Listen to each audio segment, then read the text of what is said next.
বন্ধুরা, লতি কিন্তু অনেক রকমভাবে রান্না করা যায়। আমি যেইভাবে রান্নাটা করছি আপনারা এইভাবে একবার রান্না করে দেখুন, খেতে কিন্তু খুবই ভালো লাগে। তাই অনুরোধ রইল আপনাদের কাছে এইভাবে একবার রেসিপিটা আপনারা বানিয়ে নেবেন। নমস্কার বন্ধুরা, মনের মতো রান্নাতে সবাইকে স্বাগত জানাই। আমি আজকে আবার একটা রেসিপি নিয়ে চলে এসেছি আপনাদের কাছে। আজকে আমাদের রেসিপি কচুর লতি। তো বন্ধুরা, আমি এই রেসিপিটা কিভাবে বানালাম আপনারা প্রথম থেকে শেষ পর্যন্ত ভিডিওটা স্কিপ না করে দেখতে থাকুন। কচুর লতি রান্না করার জন্য আমি এখানে 500 গ্রাম কচুর লতি নিয়ে নিয়েছি। লতিগুলোকে আমি এইরকম ছোট ছোট টুকরো করে কেটে নিয়েছি। লতিগুলোকে একটু ভাপিয়ে নেব। লতিগুলোকে ভাপিয়ে নেওয়ার জন্য আমি এখানে একটা কড়াই নিয়ে জল বসিয়ে দিয়েছি গরম হওয়ার জন্য। তাতে দিয়ে দিচ্ছি পরিমাণ মতো লবণ। লবণটা দিয়ে একবার ভালো করে মিশিয়ে দিতে হবে। আর মেশানো হয়ে গেলে এর মধ্যে লতিগুলো দিয়ে দেবো। লতিগুলো এইভাবে একটু হালকা ভাপিয়ে নিয়ে এর খোসাটা যদি ছাড়ানো হয় তাহলে খুব ভালোভাবে এর খোসাটা ছেড়ে যায়। আপনারাও চেষ্টা করবেন এইভাবে হালকা করে একটু ভাপিয়ে নেওয়ার। লতিগুলোকে খুন্তির সাহায্যে ভালো করে একটু জলের সাথে মিশিয়ে দিতে হবে। দিয়ে এবারে ঢাকা দিয়ে অল্প কিছু সময় সেদ্ধ করে নেব। খুব বেশি সময় কিন্তু সেদ্ধ করা যাবে না, তাহলে গলে যাবে। এবারে একটা মশলার পেস্ট বানিয়ে নেব। তার জন্য একটা মিক্সির জার নিয়ে নিয়েছি। তাতে দিয়ে দিচ্ছি প্রায় 1.5 চামচ কালো সর্ষে।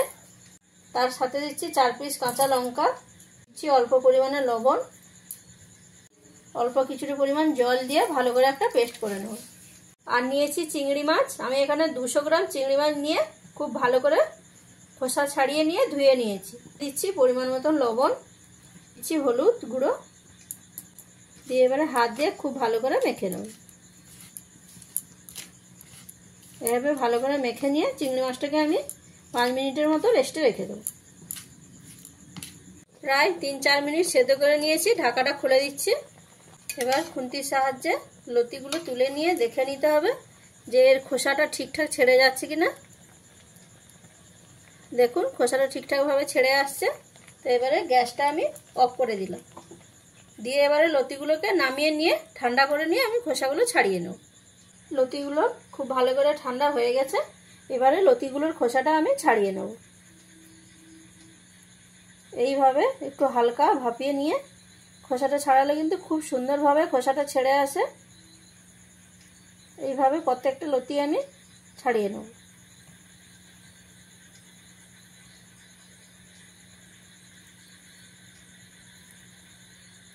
এইভাবে সমস্ত লতিগুলোর খোসা ছাড়িয়ে নিয়ে এইভাবে ছোট ছোট টুকরো করে কেটে নিয়েছি। এবারে চিংড়ি মাছগুলো ভেজে নেওয়ার জন্য একটা কড়াই নিয়ে গরম করে নিয়েছি। তাতে দিয়ে দিচ্ছি সর্ষে তেল। আর তেলটা ভালোভাবে গরম হয়ে গেলে এখানে চিংড়ি মাছগুলো দিয়ে দিচ্ছি। চিংড়ি মাছগুলো দিয়ে খুব বেশি সময় কিন্তু ভাজা যাবে না। 1 থেকে 1.5 মিনিট চিংড়ি মাছগুলোকে আমি ভেজে নেব। চিংড়ি মাছগুলো আমার ভাজা হয়ে গেছে। আমি এবারে নামিয়ে নিচ্ছি।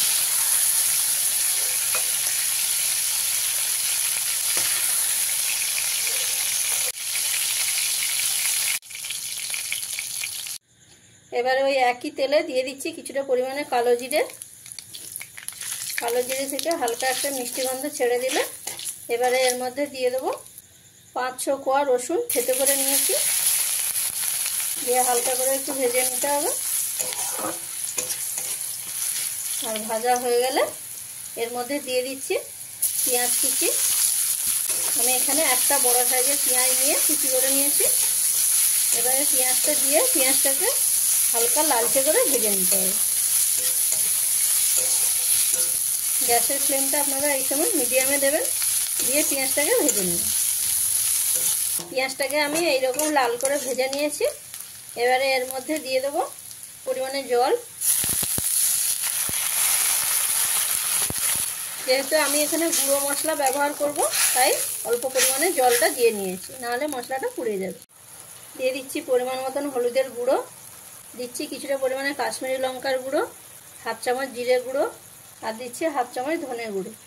দিয়ে দেবো কিছুটা পরিমাণে লবণ। যেহেতু সেদ্ধর সময় লবণ দেওয়া আছে সেই অনুপাত বুঝে আপনারা দিয়ে নেবেন। আর দিচ্ছি 1/2 চামচ চিনি। চিনিটা এখানে কিন্তু মিষ্টি হবে না, স্বাদটা ঠিকঠাক ব্যালেন্স করবে। দিয়ে এবারে ভালো করে মশলাটাকে কষিয়ে নিতে হবে। গ্যাসের ফ্লেমটাকে এই সময় মিডিয়ামে দেবেন, দিয়ে ভালো করে মশলাটা কষিয়ে নেবেন। 3 থেকে 4 মিনিট মশলাটাকে খুব ভালো করে কষানো হয়ে গেছে। এবারে এর মধ্যে দিয়ে দেবো টমেটো কুচি। আমি এখানে 1 পিস টমেটো নিয়ে কুচি করে নিয়েছি। টমেটোটা দিয়ে খুব ভালো করে একবার মিশিয়ে নিতে হবে। মিশিয়ে নিয়ে আবারও 1 থেকে 2 মিনিট আমি মশলাটাকে কষিয়ে নিই। টমেটোটা দিয়ে 1 থেকে 1.5 মিনিট ভালো করে মশলাটাকে কষিয়ে নিয়েছি। এবারে এর মধ্যে দিয়ে দেবো সর্ষে আর কাঁচা লঙ্কা বাটা। সর্ষে আর কাঁচা লঙ্কা বাটাটা দিয়ে খুব ভালো করে একবার মিশিয়ে নেব। দিয়ে আবারও 1.5 থেকে 2 মিনিট আমি মশলাটাকে আবারও কষিয়ে নেব। সর্ষে বাটাটা দিয়ে 1.5 থেকে 2 মিনিট আমি মশলাটাকে কষিয়ে নিয়েছি। এবারে এর মধ্যে দিয়ে দেবো লতিগুলো।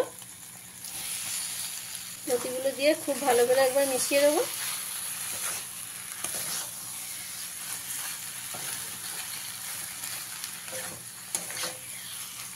বন্ধুরা, লতি কিন্তু অনেক রকমভাবে রান্না করা যায়।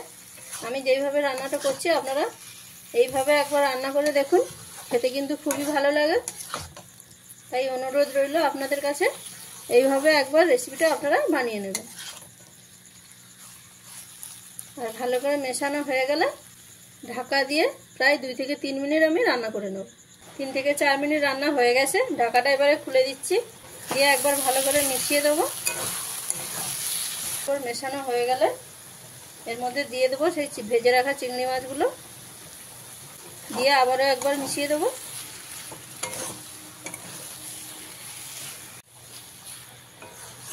ভালো করে একবার মেশানো হয়ে গেলে এবারে সবথেকে শেষে দিয়ে দেবো অল্প কিছুটা পরিমাণে গরম মশলার গুঁড়ো।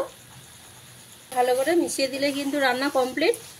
তা বন্ধুরা, আমি যে প্রসেসে রান্নাটা করলাম আপনাদের অবশ্যই ভালো লাগবে। আর ভালো লাগলে চ্যানেলটিকে লাইক, কমেন্ট, শেয়ার এবং সাবস্ক্রাইব করবেন। আর রেসিপিটা কেমন লাগলো বন্ধুরা সেটা কিন্তু আমাকে অতি অবশ্যই কমেন্টের মাধ্যমে জানাবেন। রান্নাটা আমার কমপ্লিট হয়ে গেছে, আমি এবারে নামিয়ে দিচ্ছি।